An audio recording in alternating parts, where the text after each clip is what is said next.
ان فی ھذا لبلاغ لقوم عابدین، بے شک اس قرآن میں عبادت گزار لوگوں کے لیے کافی پیغام ہے۔ جو لوگ حمل گرواتے ہیں یا گروانے کے حق میں ہیں وہ ان تصاویر کو غور سے دیکھیں کہ کیسے حمل گرانے کے دوران بچے کے ٹکڑے ٹکڑے کیے جاتے ہیں۔ استغفر اللہ۔ اللہ تعالیٰ سورہ نام میں فرماتے ہیں وَلَا تَقْتُلُوا أَوْلَادَكُم مِّنْ إِمْلَاقٍ نَحْنُ نَرْزُقُهُمْ وَإِيَّاهُمْ۔ ترجمہ، اپنی اولاد کو مفلسی کے خوف سے نہ مارو، ہم تمہیں بھی رزق دیتے ہیں اور انہیں بھی۔ أَفَمَنْ كَانَ مُؤْمِنًا كَمَنْ كَانَ فَاسِقًا لَا يَسْتَوُونَ۔ تو کیا جو شخص ایمان والا ہو اور اس شخص جیسا ہو سکتا ہے جو نافرمان ہے؟ دونوں برابر نہیں ہو سکتے۔ یا ایھا النفس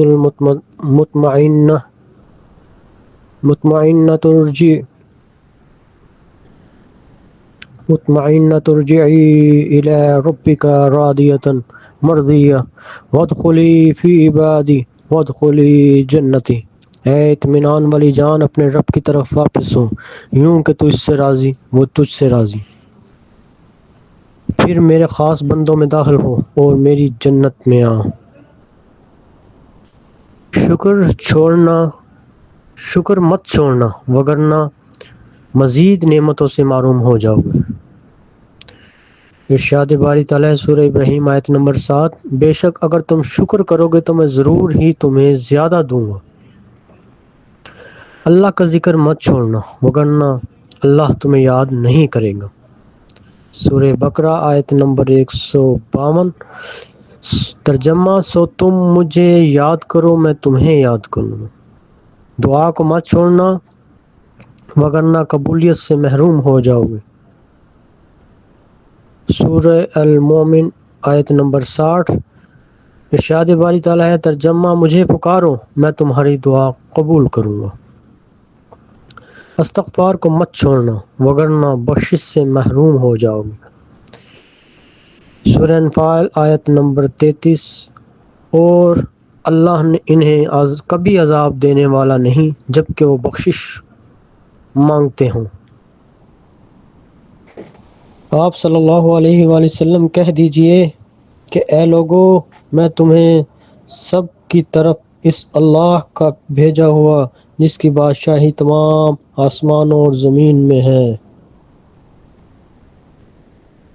ان اللہ لا یخلف المیعاد، بے شک اللہ تعالی وعدہ کی خلافی نہیں کرتا۔ سورہ آل عمران آیت نمبر 9۔ ایک مسلمان کا انداز گفتگو کیسا ہونا چاہیے؟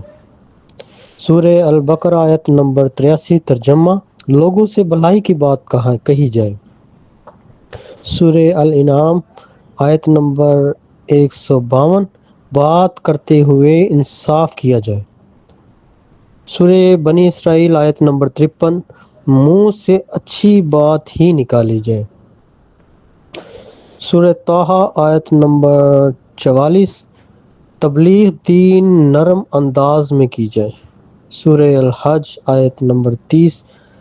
جھوٹی بات کرنے سے بچا جائے۔ سورہ الاحزاب آیت نمبر 70۔ سیدھی بات کہی جائے۔ اے نبی صلی اللہ علیہ وآلہ وسلم، اپنے رب کے راستے کی طرف دعوت دو، حکمت اور عمدہ نصیحت کے ساتھ، اور لوگوں سے مباحثہ کرو ایسا طریقہ پر جو بہترین ہو۔ تمہارا رب ہی زیادہ بہتر جانتا ہے کہ کون اس کی راہ سے بھٹکا ہوا ہے اور کون راہ راست پر ہے۔ سورہ النحل۔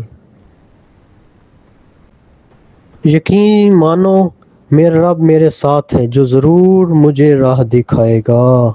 القرآن۔ کیا انسان نے یہ سوچ رکھا ہے کہ اسے بغیر حساب کتاب کے ہی چھوڑ دیا جائے گا؟ سورہ القیامہ۔ قول معروف مغفرۃ خیر من صدقۃ یتبعها اذی۔ بھلی بات کہہ دینا اور درگزر کرنا اس صدقے سے بہتر ہے جس کے بعد کوئی تکلیف پہنچائی جائے۔ سورہ البقرہ